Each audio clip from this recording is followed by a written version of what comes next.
Madam President, I speak on behalf of the International Campaign to Abolish Nuclear Weapons, ICAN, and its partner organization, Norwegian People's Aid Solidarity Youth. The community of nations must fully seize this historic opportunity to establish an unambiguous, comprehensive, global prohibition on the very worst weapons of mass destruction. Our task is of utmost urgency and importance.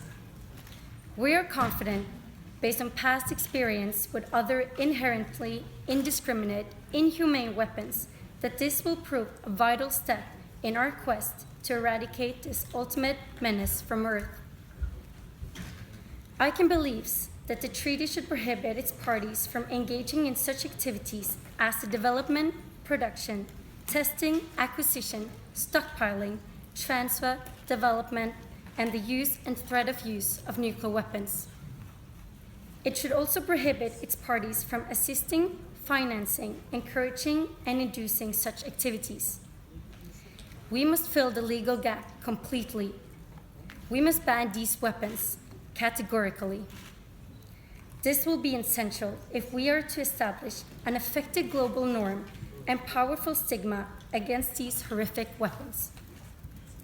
No party to the treaty should be permitted to maintain nuclear weapons on its territory or engage in preparations for their use.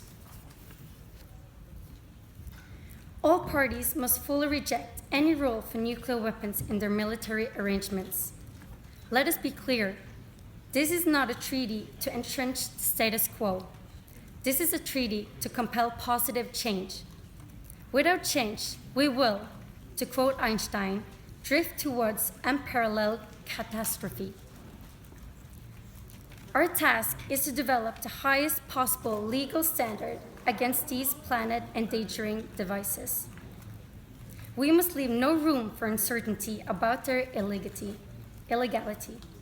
As Itsuko Thurlow, the Hiroshima survivor, said yesterday, states must declare in no uncertain terms that these weapons are illegitimate, immoral, and illegal. We should all be confident that change is possible. We can already see many cracks in the nuclear edifice, and those cracks are widening and deepening as we pursue this treaty.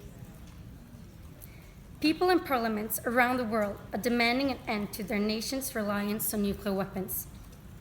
Major political parties in nuclear-reliant nations are leading their full support to this historic process. We are confident that, in time, as the membership of this new treaty grows, we can compel these states to join. The pressure from the public and the international community to conform the new global norm will be too great to bear. They will see the merits of liberating themselves and the world of these weapons. It would be a grave error to establish anything less than a categorical prohibition. Distinguished delegates, ICAN also believes that the treaty must contain a legal obligation to destroy nuclear stockpiles and establish a framework to achieve their total elimination. Merely referencing elimination in the preamble would be entirely unsatisfactory from our perspective. Having said that, detailed provisions for the verified destruction of nuclear stockpiles need not to be negotiated at this stage. A simple obligation to destroy nuclear stockpiles would be sufficient. Parties to the treaty could agree to relevant measures and timelines as part of the implementation process through protocols or other appropriate legal instruments. We also believe that the treaty should include an obligation to ensure the full realization of the rights of victims of nuclear weapons.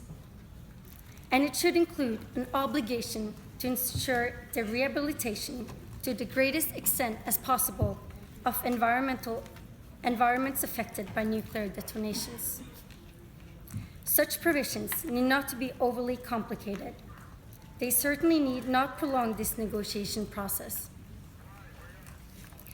These are our general views on the core prohibitions and positive obligations to be included in the treaty. Distinguished delegates, as you may have observed, Many youth from around the world are participating in this landmark conference. We are eager to raise public awareness globally about the negotiations taking place, and we want to exert the greatest possible pressure on our governments to support this treaty. On Twitter last night, the former US Secretary of Defense, William Perry, commended us for our efforts. He said, "It is encouraging to see the next generation engaging with their nuclear legacy. Where we go from here is in your hands." On behalf of Norwegian People's Aid Solidarity Youth, let me conclude by conveying our deepest regret, indeed our outrage, that the Norwegian government has chosen to boycott this major diplomatic conference.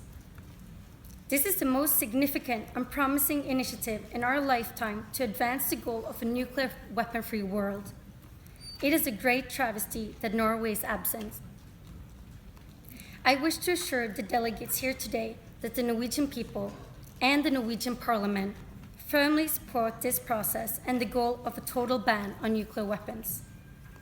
So too do the people and parliaments of many other countries that are boycotting this process. If our democracies were truly effective, these horrific weapons of mass destruction would not exist. We will continue to do our bit to address this democratic deficit. We will continue to speak up as youth for a safer, saner world, free from the threat of radioactive incineration. I thank you.